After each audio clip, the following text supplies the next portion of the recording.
Hey, what up? I tried to record this yesterday, but my phone said fuck you and corrupted the file. So we are recording it again. Okay, so a few days ago, I was scrolling through TikTok, right? And I saw a video by a piercing studio. I saw some of their videos before, and uh, they did.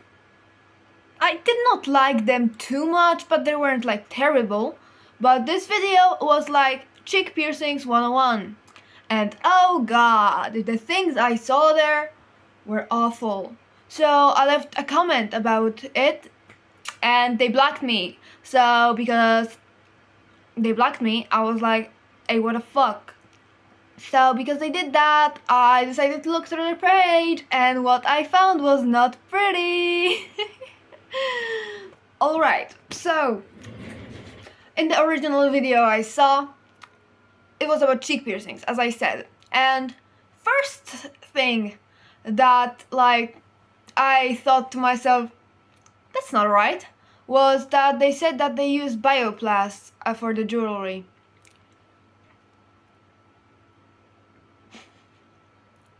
And okay, I think I should say my qualifications. I am not a piercer. I have done piercings not professionally and not in the most sterile environment, but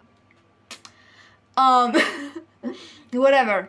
But I have been interested in piercing for years, like almost a decade at this point, I think. So, over the years I acquired a lot of information, and also I have this thing called Google, so I can look up piercers that have experience and knowledge. So yeah, bioplast is not good. Here's why. Plastic jewelry is not good. Acrylic jewelry is not good. So they said that they use bioplast to minimize the damage to the teeth, and plastic does not minimize the damage to the teeth. It doesn't matter whether you wear plastic or metal. Anything that's harder than your teeth can damage your teeth. My dad was eating an olive and cracked his tooth on the seed inside, so I'm sure plenty of people cracked their teeth on plastic. A lot of folks ask, well, what if I wear plastic jewelry in it? Won't that prevent it from causing damage? Plastic is still going to be harder than your gums. Your gums are pretty soft. So even if you're wearing plastic, it's still going to wear down the gums in the exact same way that metal jewelry would wear them down, except at least high quality implant grade titanium and metal jewelry is body safe. Plastic breaks down in the mouth. Here are some photo examples of a plastic and a metal labret, and you can see how awful that plastic labret is looking after wear. And I touched on this in my video about snake eyes piercings as well, but there is no company using medical grade body safe plastic for body jewelry. Bioflex, acrylic, it's all just mixtures of PMMAs and polymers. They're not designed for long-term wear in the body, and they're definitely not designed to be worn inside your mouth in a mucous membrane. They break down in the mouth very quickly, they get coated in plaque and debris and super gross, and they still damage your gums just as much as metal jewelry does in a smiley. So, not good. I don't want to be a hypocrite because I'm wearing acrylic plugs. And I know acrylic plugs are not the best, but I have them and I don't have any reaction from them. And I know that I don't have any reactions from them. But if you're a piercer, then you are piercing a stranger. And you're not only putting it into a fresh wound, but also into a stranger. You don't know how they're gonna react. And the funny thing is that the same studio said that stainless steel is not good because you don't know what's in it and you can have an allergic reaction. Well, I would agree, but it's coming from the plastic people who use plastic. And while yes, there is medical grade PMMA, testing to make sure it's safe and biocompatible is expensive, and they're not using that for jewelry. You do not know what's in your jewelry and how safe it is. So, yeah. And then in the same post, they were like, I don't remember exactly, but something like, if you don't want it going through your teeth, you can get a microdermal on your cheek. And like, if you know anything about surface piercings and surface anchors, is that you do not want them in a high movement area.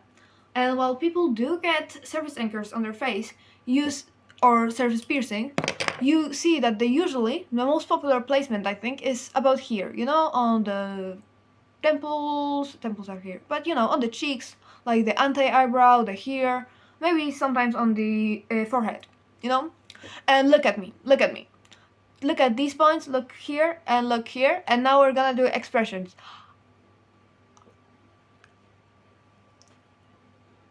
See, this part of my face barely moved, like barely moved. Meanwhile, this part is the most. It's the most, like, it moves the most out of, I think, any part of the face. So, it's not gonna heal well. A surface anchor is not the best idea. There's a lot of misconception and wrong information about the placement on what works for these piercings. Typically, people get these anywhere over the body because they say they can heal them, but that's not true. Like, you can get one on your finger here, and yes, you could get it to heal as long as you're not putting your hands in pockets, you're not hitting it, rubbing it against things. Your daily activities is a huge factor on how these piercings can heal, or if they can even heal at all. So keep that in mind. If you're getting it right on your collarbone here and you have bra straps, or you're wearing bags, backpacks that are rubbing up against it, your seatbelt, these are all factors and they can cause big problems. So placement in a spot that's not going to be hit, a spot that's not going to be irritated, and you'll have a much higher success rate.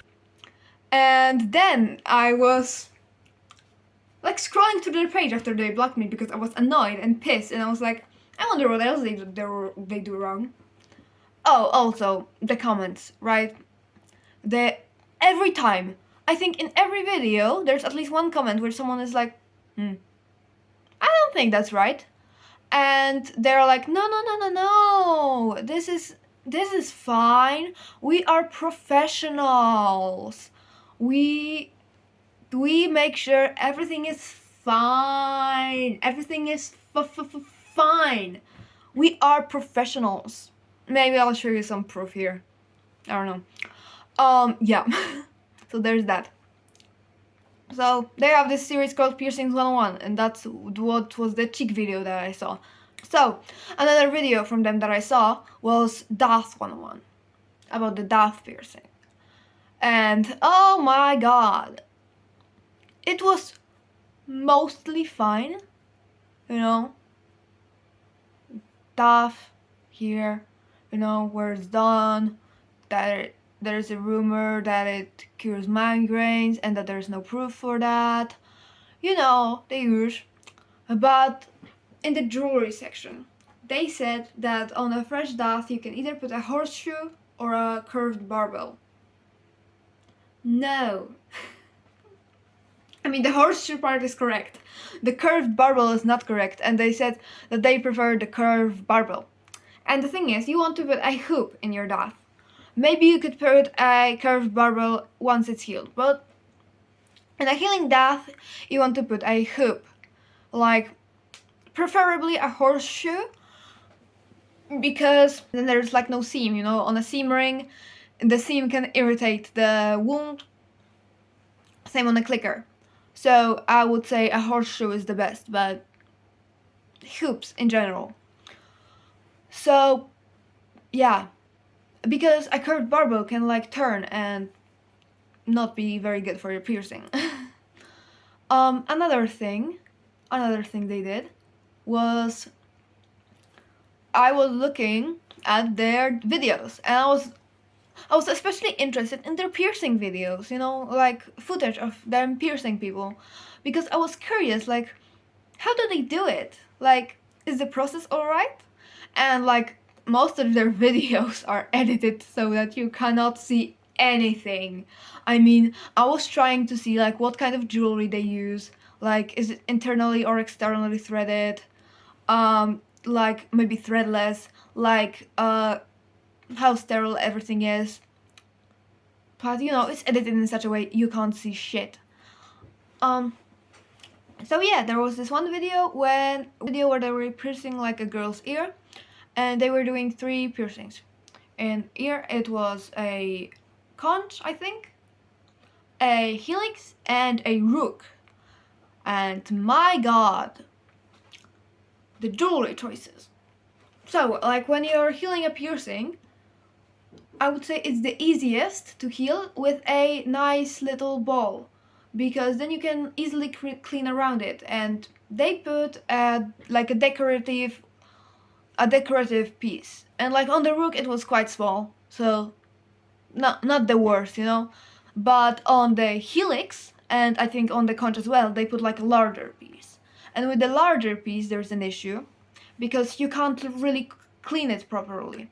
And also another issue I have with it is just like a practical one. Like, if you had a piercing, you know that you can lose the ball sometimes, and I think you would rather lose a ball than you would lose a decorative cap. And also, I think on some piercings, right, you put a longer bar, so it has a place to swell, and then you downsize. So why would you put nicer jewelry in if you're gonna change it anyway, you know? So that was my issue. Also, speaking of downsizing, I need to get these downsized, but it's Christmas right around the corner, so I don't know if I'm gonna be able to do that before Christmas, but yeah. Another thing that annoyed me was also in one of the piercing videos. They were doing paired nostrils. So if you had a piercing, you know how it feels, and if you didn't, then I will explain it to you. So you get your piercing, whatever. I didn't have my nose pierced ever, but whatever. I had my ears and I had my lips. So when it hurts, this is especially true with the ears. You put the needle in. It hurts like a motherfucker. For me, it even hurt on the lobe. But yeah, you put the needle in. It hurts like a motherfucker. Then they put the jewelry in, and it's nice. It's jazzy. It's perfect. It's done. You have the piercing. Great. It doesn't hurt. On the lip, it slightly hurt, like it was still pulsating, but it was not the worst. It only starts hurting again once it swells. But yeah. And also the second one always hurts worse. Like, this was way worse than this. One part of the industrial is always worse than the first one. You know, the second piercing is always worse. So they were doing paired nostrils. So how I would do it is I would put the needle in, yeah, then I would put the jewelry in, nice, then I do the other one, and then I put the jewelry in, right? Easy peasy. Like, no unnecessary discomfort or pain.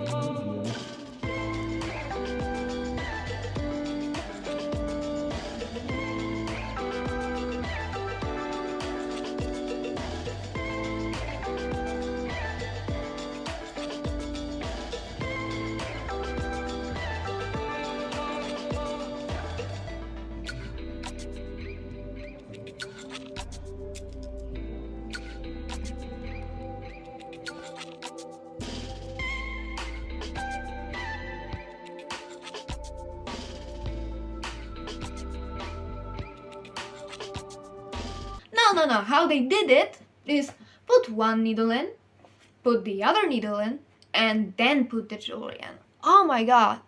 Like, that's just unnecessarily painful. Like, imagine. I can't imagine if my piercer put the needle in. Like this. I don't know. And then put the That's awful. Awful. Ugh. I wouldn't want that. That sounds awful. That sounds terrible. Okay. Chodź, Kawcia, Kawcia, Kawcia, Kawcia.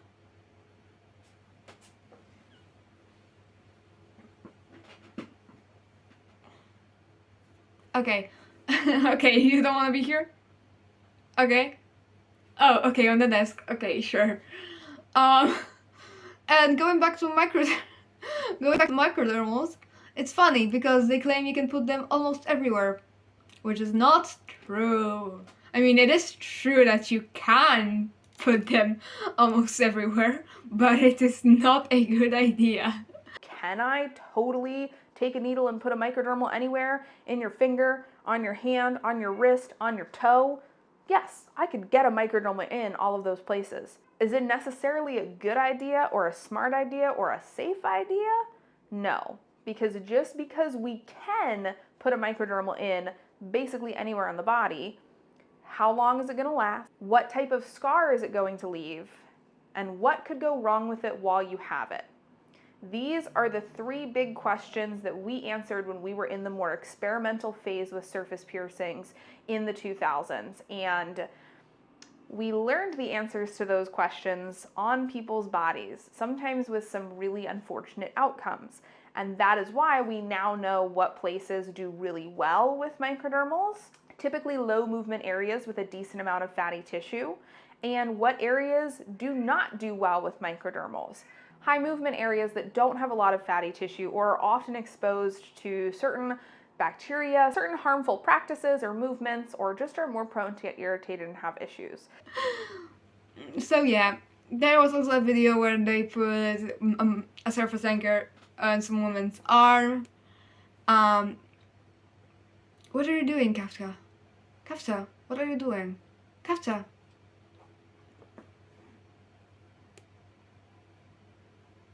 Yeah, and like, you don't want to snag your surface piercing, right? You don't want to do it. So you put a dermal, let's say here, and then let's say you put a shirt on. I think you can see my point. Kafka?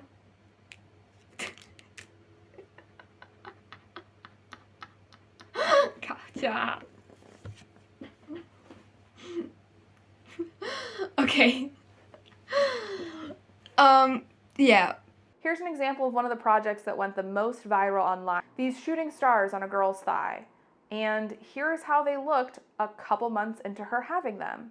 The thigh was a bad placement for surface anchors. Yes, there's a lot of fatty tissue, but there's also a ton of movement. Also, you have to put underwear on and off, put clothing on and off, and God forbid if you ever need to wear pants again, they can get caught and snagged just from sleeping in bed, on seat belts, getting in and out of cars. This is a high movement, high traffic area. So it really doesn't come as much surprise that they rejected. And not only did they reject, but in a spectacular fashion. She was left with very severe scarring all over her leg. I mean, we can see in this picture here, yeah, there's some hanging on, but the scars left from the ones that have come out are very bad. And a lot of folks want us to do unique surface work placement when it comes to their tattoos. And I always wonder how much these clients are informed of just how much we could damage their tattoo by doing this surface work in it.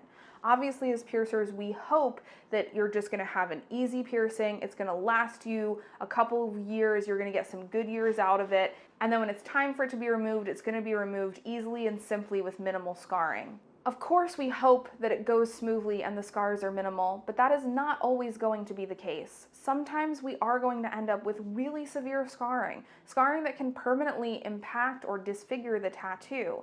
And that is always a risk, but it is a greater risk when we're talking about these other placements for surface piercing that just aren't ideal. So that's questionable as well. And another fun thing is they made a video about the smiley piercing, right? Another one of the Piercing 101 videos about the smiley.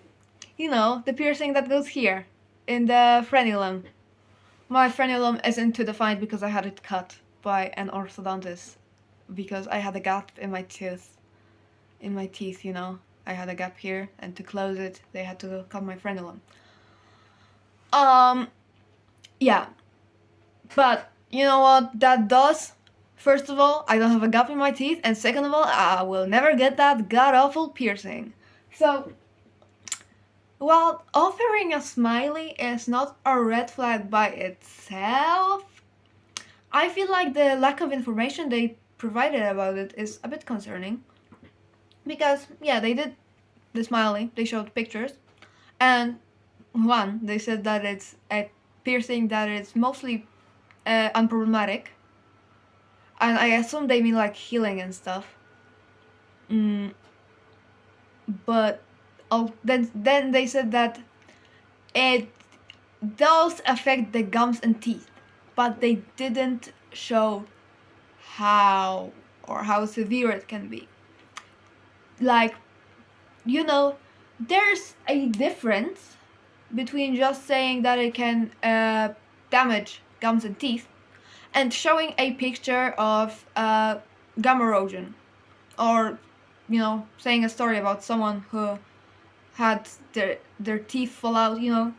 I feel like that's a way more graphic image that provides you with way more information. Because people say that any oral piercing can damage your teeth and gums. And like, if you had a labret done, you were like, oh, of course, yeah, I'll get the smiley, why not? You know, another thing that I would say is not necessarily fully wrong, but is also, you could expand on that, like you could say a bit more, is they said that it's fine to have lip filler and lip piercings. Like, yeah, nice, yeah, cool, it's fine. Because, well, yeah, you can have both. One, it's better to first do a piercing and then do lip filler, because then it's easier. And also, you don't have the chance of lip filler migrating. And yeah, they should have mentioned that there's a chance of the lip filler migrating if you have it and you get it pierced, you know. So now it's just minor complaints time. One, they know fuck all about anatomy.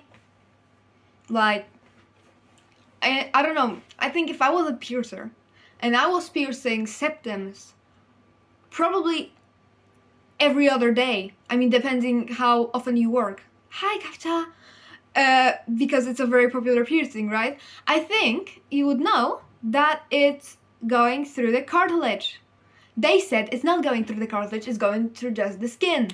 No, it's going through the cartilage. Like, you can go with your fingers into your nose and feel that it is in fact cartilage. Like, yup, cartilage. This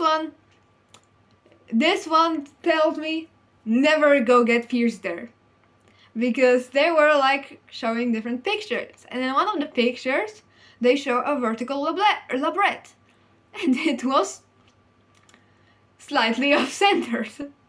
And like, I don't know about you, but I would love my vertical labret to be centered, unless I was like getting, you know, paired ones, you know.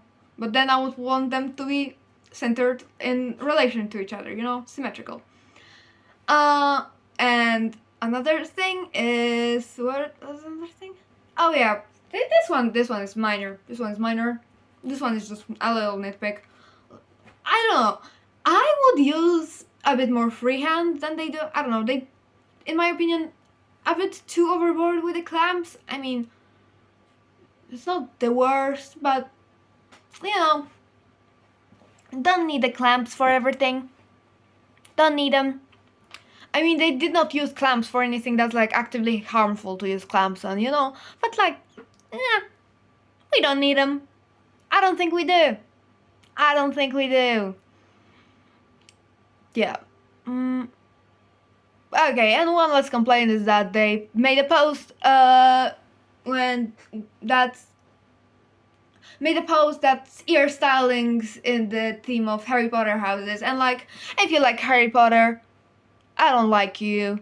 I mean, unless I do like you, but, you know, if I don't know you, and you like Harry Potter after we knew everything about J.K. Rowling. I don't like you. I don't like you. Like, you can like Harry Potter privately. You don't have to post it on your public profile, you know? Or you can acknowledge it that you do not like J.K. Rowling. Or you cannot post it. I don't know. Yeah. Especially if you don't all the other shit that makes me not like you. Like blocking me for telling you the truth. Okay, bye. Fuck that studio. 지가 타고 있어 언제 터질지 모른다는 이번 거 진짜 큰 거다 시기 싫어 미리 피해 연건 없어 이제 늦었어 그만해 좀 풀까 Clock is on 시간이 가고 있어 no safety zone 스물까 겨우 찾아 스님지송 하지만 그 자리 내 이름으로 기억됐어 녹슬어 낡아 가는 것보다 계속 차라리 달아 없어지면 낫겠어 지옥불에 담갔다 놨으니까 두들겨 박을수록 날카로운 칼 컷컷 안지 더 실감나게 잘려배우로 친지 죽기는 거 죽어 지연에는 죽어 너 살아있어 영화 넣은 봐봐 너의 죽어 빠지길 다음을 기다릴 거면 먼저 걸릴 걸 당요 Time's up 5, 4, 3, 2, 1 explode